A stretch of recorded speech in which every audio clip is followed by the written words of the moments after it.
जय हिंद, जय जवान, जय किसान। मेरे दोस्तों, कल 10 अगस्त 2024 को अर्शपुरा के अंदर रंजीत पैलेस के अंदर एक भूतपूर्व सैनिकों की मीटिंग रखी गई थी। ब्रिगेड, इन्फेंट्री ब्रिगेड की तरफ से। उसमें एडम का बंदोबस्त भी बहुत अच्छा था। जो ऑन सर्विस सोल्जर आए हुए थे उन्होंने बहुत अच्छी देखभाल किया भूतपूर्व सैनिकों की। जिला सैनिक बोर्ड से भी एक कर्नल साहब आए हुए थे, रंधावा साहब। उन्होंने बताया, और अमूमन ये है भी सच है, कि जब हम पार्ट वाटर कराते हैं और जब हम रिटायर होते हैं और जो घर का डॉक्यूमेंट है जैसे आधार कार्ड और पैन कार्ड, इसका आपस में डेट ऑफ बर्थ का 4-4, 5-5 साल का डिफरेंस है। ये आपने पक्का ध्यान रखना है। ये चीज़ है, आपको नेक्स्ट ऑफ किन को कब समस्या आती है, जब हम इस दुनिया से चले जाते हैं तो पेंशन जो है उसके नाम से हम ट्रांसफ़र, जब हमारे जो भी हमारे घर का मेंबर है उसको ट्रांसफ़र कराते हैं तो उसमें बहुत समस्या आती है।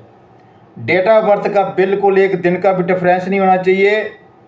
और जो नाम का स्पेलिंग है आधार कार्ड में और आपकी पासबुक में, आपकी डिस्चार्ज बुक में भी सेम होना चाहिए, कोई डिफरेंस नहीं होना चाहिए।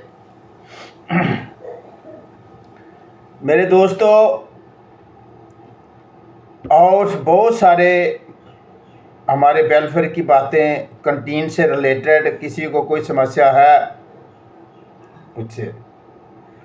लास्ट में मैंने, क्योंकि उस ऑन सर्विस सोल्जर बहुत थे इसलिए मैंने सेंट्रलाइज पॉइंट खड़ा नहीं किया।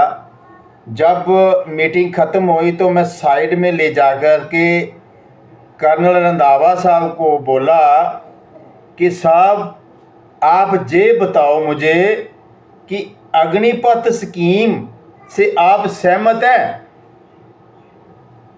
बोलता, मैं इसके बारे में कुछ नहीं बोल सकता। क्यों नहीं बोल सकता?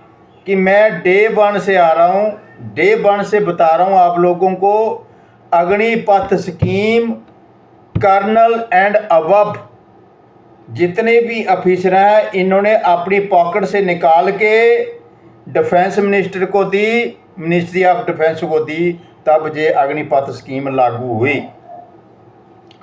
मैं डे 1 से अग्निपथ स्कीम के अगेंस्ट हूँ, बरखिलाफ हूँ। अग्निपथ स्कीम हटनी चाहिए, इसमें कोई रिव्यू की ज़रूरत नहीं है, कोई फंडा नहीं है इसमें रिव्यू वाला। मेरे दोस्तों, गवर्नमेंट टस से मस नहीं हो रही। आप लोग देख लो, अभी उदाहरण है, मैं आपको बता रहा हूँ। आज मेरी बात कान खोल के सुन लो। मैं तो परमात्मा से यही प्रार्थना करता हूँ कि हमारे हिंदुस्तान में शांति बनी रहे और पूरे देश में, पूरे दुनिया में शांति बनी रहे, इसमें कोई भी डिस्प्यूट पैदा ना हो। लेकिन जो हालात बता रहे हैं, पूरे वर्ल्ड में हालात ख़राब होने जा रहे हैं। जो सत्ता में बैठे हुए डिक्टेटर तानाशाह, इनकी कुर्सियां बहुत ख़तरे में है। जैसे हसीना की कुर्सी है ना, उधर से डुलमुल गई है। मैं बोलता हूँ, मेरे से लिखा के ले लो आप। ये हिंदुस्तान की कुर्सियां भी अभी डगमगाने वाली हैं। मैं इस स्कीम के बहुत ही बरखिलाफ हूँ। मेरे भाइयों, आपने चले जाना है इस दुनिया से, लेकिन जो हमारी आने वाली पीढ़ियां हैं वो क्या आपको बहुत ही बुरा भला बोलेंगी आपके जाने के बाद। हम तो चले गए, मैंने रंधावा को, कर्नल रंधावा साहब को ये भी बोला, कोई बात नहीं, आप बोल रहे हैं कि रस बहुत होता है सोल्जर बोर्ड में।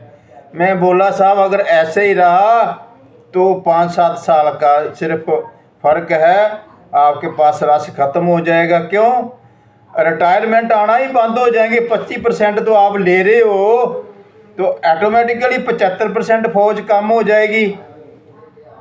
तो 3 गुना जब फौज कम हो जाएगी तो आपके पास रस ऑटोमेटिकली ख़त्म हो जाएगा। तो मेरे दोस्तों ये हालात बहुत ख़राब होने वाले हैं। मोदी साहब डिक्टेटर नहीं मान रहे हैं ना अग्निपथ स्कीम में। मैं तो भगवान से प्रार्थना करता हूँ कि भाई शांति बनी रहे हमारे हिंदुस्तान में, ऐसा किसी का नुकसान नहीं हो। लेकिन ये वर्ल्ड में, पूरे संसार में कुछ होने वाला है, कुछ होने वाला है। क्योंकि तानाशाह, जब तानाशाही की सीमा ख़त्म हो जाती है ना तो उसमें फिर भगवान भी आते हैं फिर इसको सिमटने के लिए। आपने तो पीछे के इतिहास भी देखे होंगे कि साक्षात भगवान जो आके फिर इनका काम तमाम करते हैं। तो मेरे दोस्तों, आप लोग अपने अपने लेवल में बोलते रहो।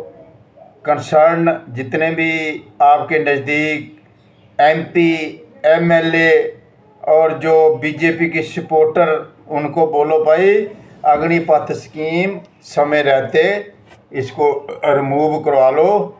बहुत हमारे भविष्य के लिए अच्छा है, हमारे आने वाली पीढ़ियों की भविष्य के लिए भी बहुत अच्छा होगा। जय हिंद, जय जवान, जय किसान।